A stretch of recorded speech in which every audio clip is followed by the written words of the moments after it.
আসসালামু আলাইকুম রহমতুল্লাহ বারকাতুহু। সম্মানিত দর্শকবৃন্দ, আশা করছি আপনারা সকলে ভালো আছেন, সুস্থ আছেন, সুন্দর আছেন। আর গতকাল আমরা খবরে দেখেছি যে এয়ার ইন্ডিয়ার A-17 নামে একটি উড়োজাহাজ ইউরোপ্লেন সেটি লন্ডনের উদ্দেশ্যে যাচ্ছিল। লন্ডনের উদ্দেশ্যে যাওয়ার জন্য আপনার আহমেদাবাদের একটি এয়ারপোর্ট থেকে উড্ডয়ন করছিল এবং উড্ডয়ন করার কয়েক মিনিটের মধ্যেই কিন্তু এয়ার ক্র্যাশ হয় এবং সেটা কিন্তু একটি মেডিকেল কলেজের হোস্টেলে পড়ে যায় এবং সেখানে এবং এয়ার ক্র্যাশ হয় এবং হোস্টেলে পড়ে যায়, হোস্টেলের ছাদে পড়ে যায় এবং আবাসনের উপরে পড়ে যায়। এবং সেখানে কতজন যাত্রী ছিল? 242 জন যাত্রী ছিল। 242 জনের মধ্যে 241 জনই মারা যায়, কিন্তু অলৌকিকভাবে একজনের প্রাণ বেঁচে যায়।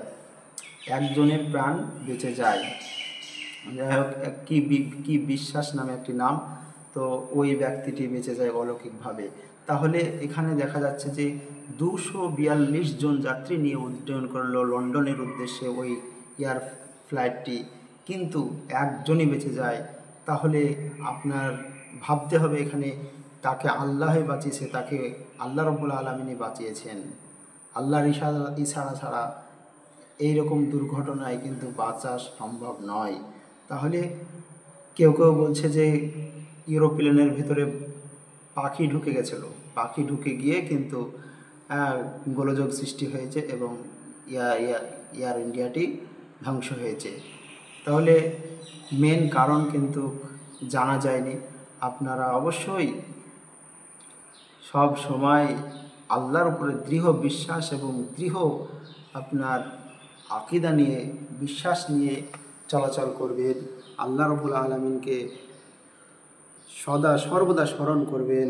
কখন কার কী হবে কেউ জানে না। আমরা কখন দুনিয়া থেকে চলে যাব, কখন আমরা পৃথিবী ছেড়ে, এই বিশ্ব ব্রহ্মাণ্ড ছেড়ে আমরা কবরের পথে যাত্রী হব কেউ জানে না। গতকালকেই তো দেখুন আপনারা 241 জন একই সঙ্গে পরপারে চলে গেল, দুনিয়া ছেড়ে চলে গেল। তাহলে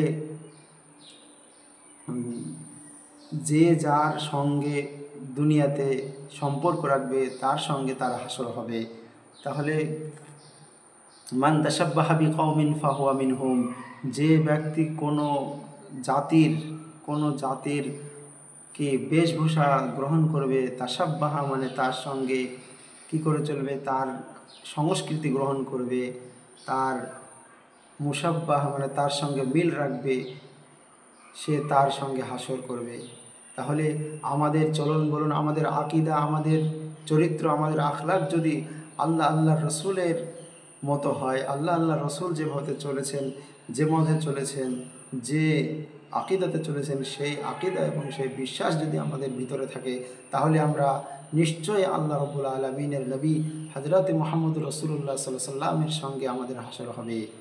আর যদি কোনো কাফের, কোনো মুশরিক, কোনো বেদিন, কোনো শয়তানের অনুসরণ করি, তাহলে কিন্তু হাসরের দিনে সেই শয়তানের সঙ্গেই, সেই নেতার সঙ্গেই, সেই আপনার সেই খারাপ মানুষটার সঙ্গেই কিন্তু আমাদের হাসর হবে। তো অতএব আমরা যেন সদা সর্বদা ভালোভাবে চলতে পারি, ভালো মানুষের সঙ্গ নিতে পারি এবং ইসলামকে আঁকড়ে ধরে দুনিয়াবি জিন্দেগি চলতে পারি, যেন আমাদের হাসর আল্লাহ রসুল সাল্লাল্লাহু আলাইহি সাল্লামের সঙ্গে হয়।